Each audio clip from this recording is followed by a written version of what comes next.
तूही रे माझा मितवा मालिकेच्या आजच्या भागामध्ये आपण पाहणार आहोत की आता ईश्वरीने ठरवलेलं असतं की अर्णवला ना मस्तपैकी वेड्यात काढायचं, म्हणजे अर्णवला जलस फील करायला लावायचं. यासाठी ईश्वरीने खूप सुंदर असं प्लॅनिंग केलेलं असतं.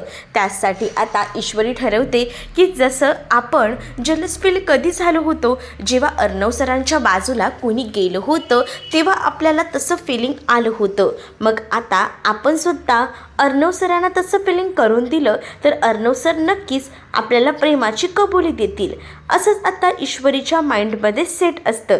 आणि म्हणूनच ईश्वरी त्या पद्धतीनेच आता काम करायचं ठरवते.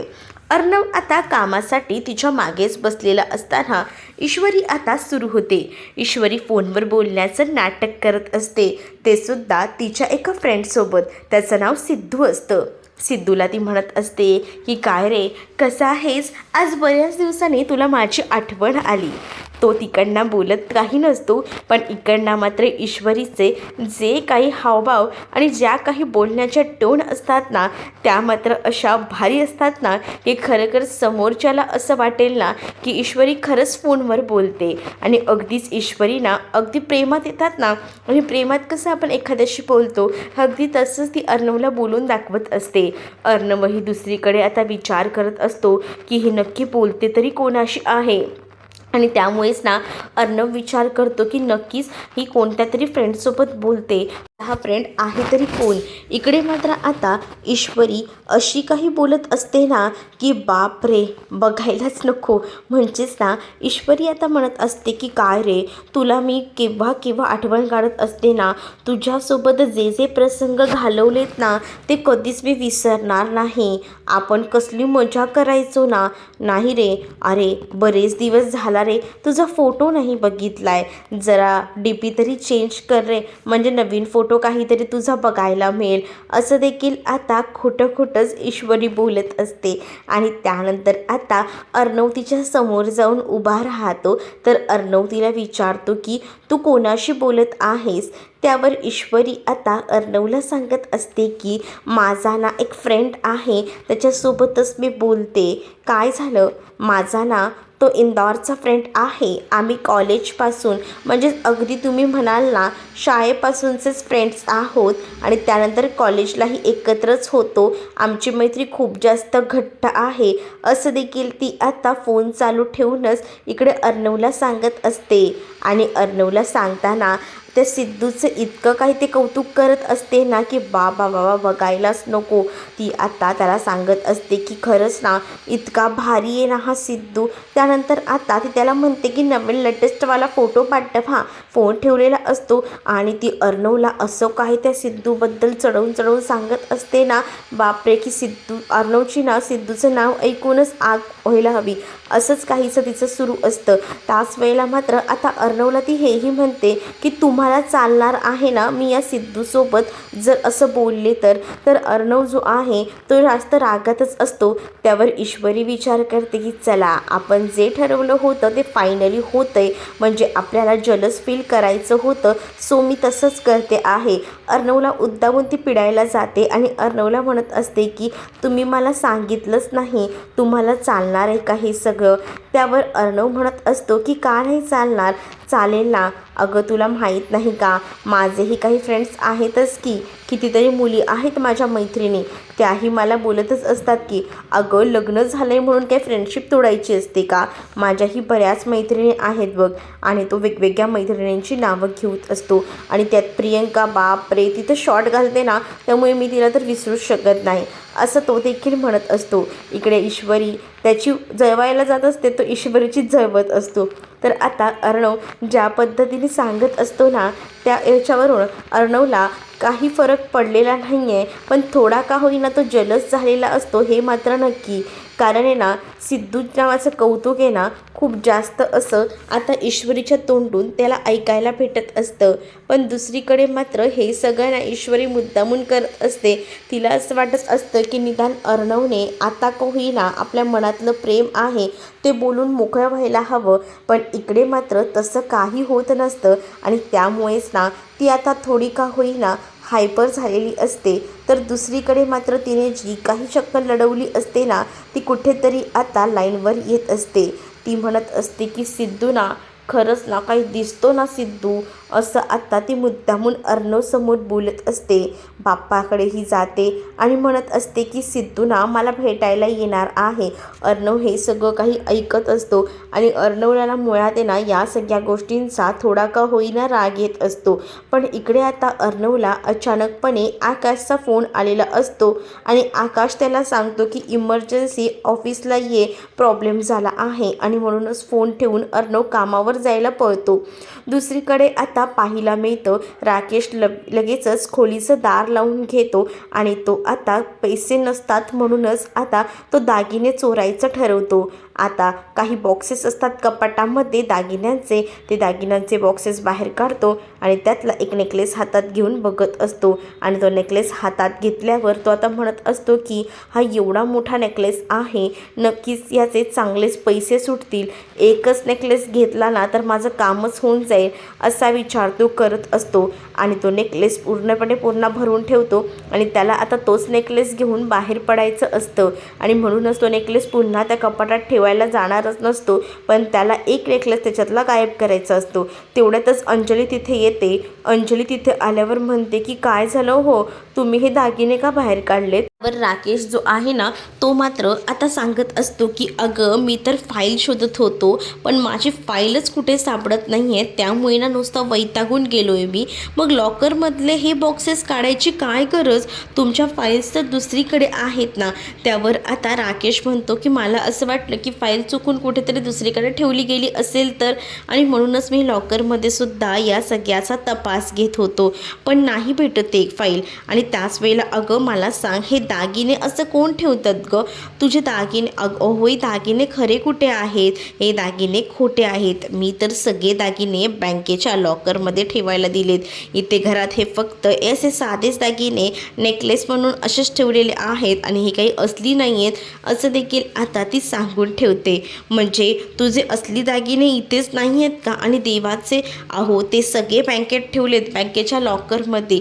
हे आता राकेशला जेव्हा अंजलीकडनं कळतं ना तेव्हा मात्र आता खूप मोठा धक्काच ना राकेशला बसतो. राकेशला असं वाटत असतं एक नेकलेस गायब केला म्हणजे आपलं काम होईल, पण आता मात्र त्याच्या सगळ्या प्लॅनवर अंजलीने मस्तपैकी असं पाणी फिरवलेलं असतं आणि त्यामुळेच ना आता राकेशचा दागिने गायब करण्याचा प्लॅनही आता फ्लॉप झालेला असतो. दुसरीकडे मात्र आता लावण्याने अर्णवला उद्ध्वस्त करायचं असं ठरवलेलं होतं आणि म्हणूनच आता जे विंटर कलेक्शन आहे ना त्याचं मुद्दामूनच लॉसमध्ये टाकायचं तिने ठरवलेलं असतानाच विंटर कलेक्शन कोणीही घेत नसतं आणि त्यामुळे त्याचे बॉक्सेस तसेच पडून असतात आणि ज्यांनी यासाठी इन्व्हेस्टमेंट केली आहे ना ते सगळेजण आता तिथे आलेले असतात आणि ते म्हणत असतात की आम्ही तुम्हाला आधीही सांगितलं आहे, आपल्या त्या पेपर्सवर आधीच असा क्लॉथ आहे की तुमचं जर हे विंटर कलेक्शन विकलं जाणार नसेल तर यातली जी काही इन्व्हेस्टमेंट अमाऊंट आहे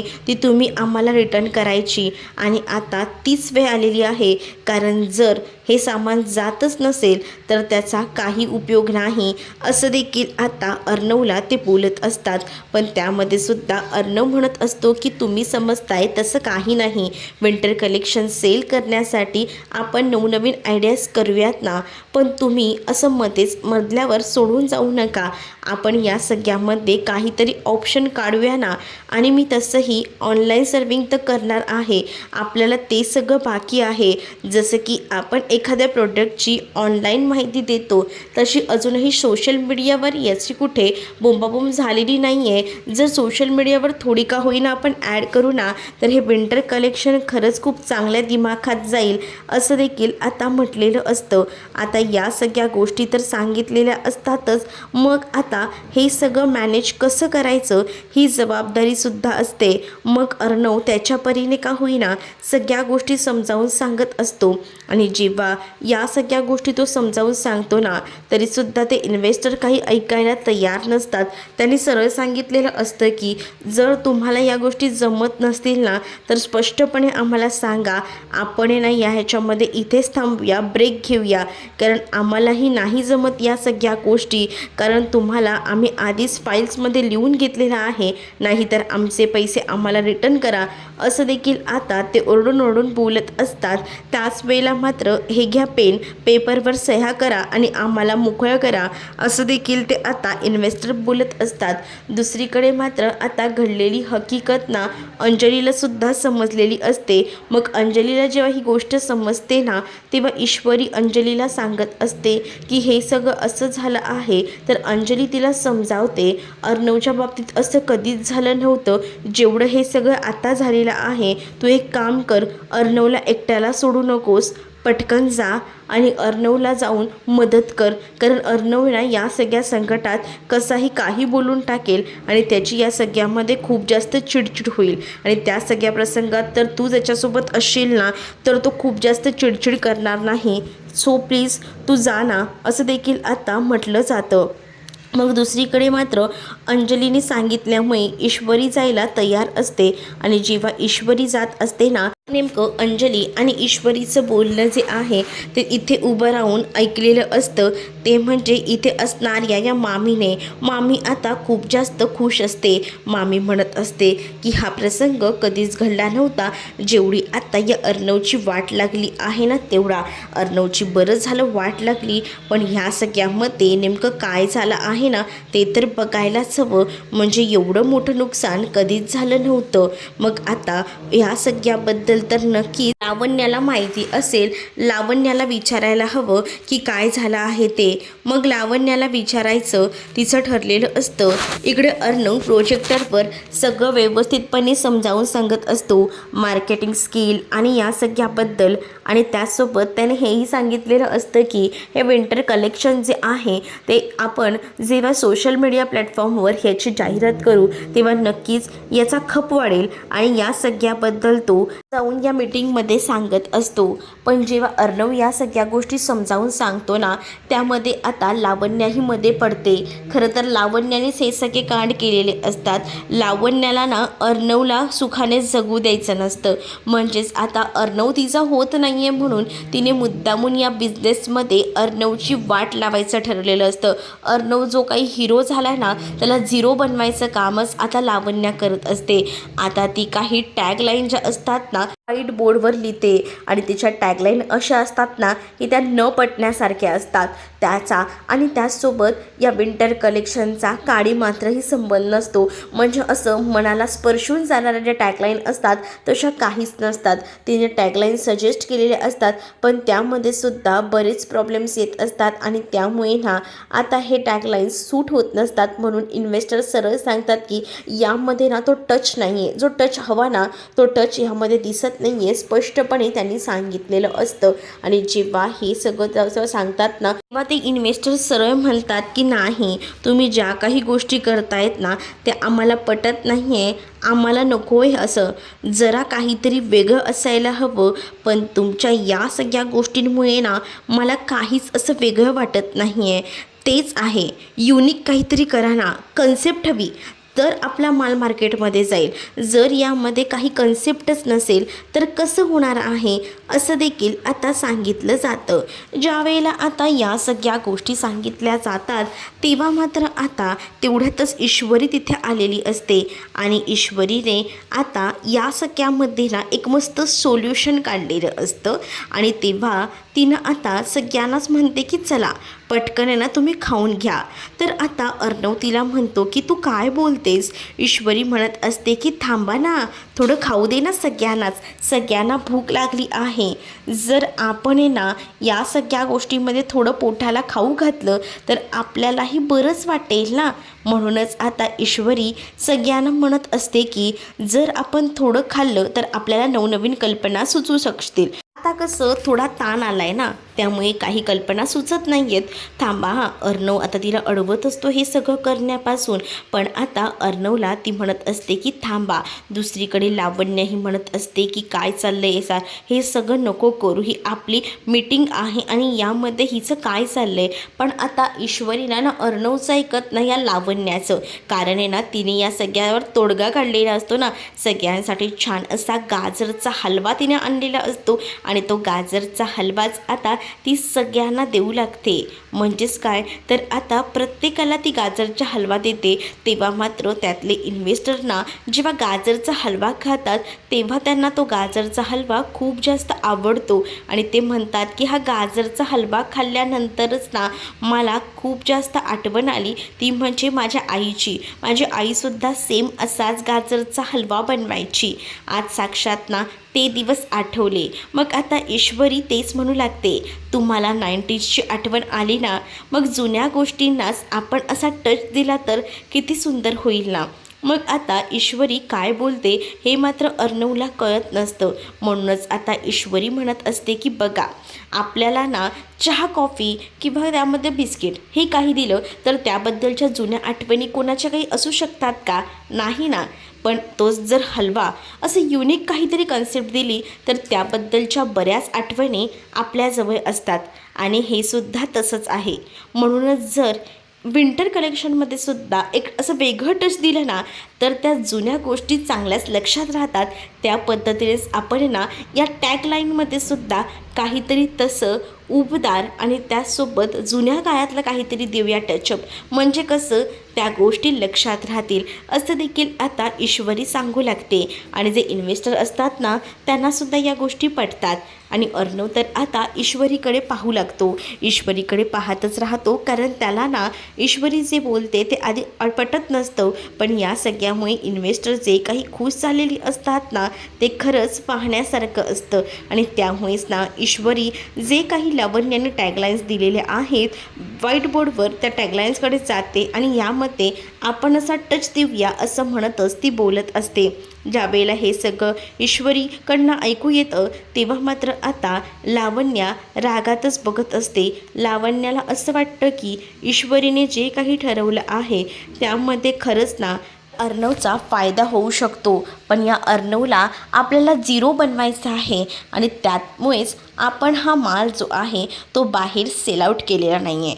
पण जर या ईश्वरीने या सगळ्या गोष्टी केल्या तर प्रॉब्लेम होऊ शकतो सुद्धा आता लावण्याला माहिती असतं. ईश्वरीचं आता अर्णव कौतुक करत असतो, तिला डोळ्यांनीच हे म्हणत असतो आणि जेव्हा आता या सगळ्या गोष्टी तो बोलतो ना तेव्हा मात्र आता इथे लावण्याला राग येत असतो आणि जेव्हा लावण्याला राग येतो ना तेव्हा मात्र आता ईश्वरी सगळ्यांनाच कलेक्शनचं सोशल मीडियावर आपण अशा पद्धतीने कमेंट सुरू करूया जेणेकरून आपलं जे प्रोडक्ट आहे ते खूप जास्त क्वांटिटीमध्ये सेल होईल, हे सुद्धा मला माहिती आहे. आता ईश्वरीने हे सगळं सांगूनही आता जे इन्व्हेस्टर असतात ना त्यांना जर पैसे दिलेत म्हटल्यावर ती लोकही आता तसंच वागणार ना. ईश्वरी मात्र तिच्या परीने प्रयत्न करत असते.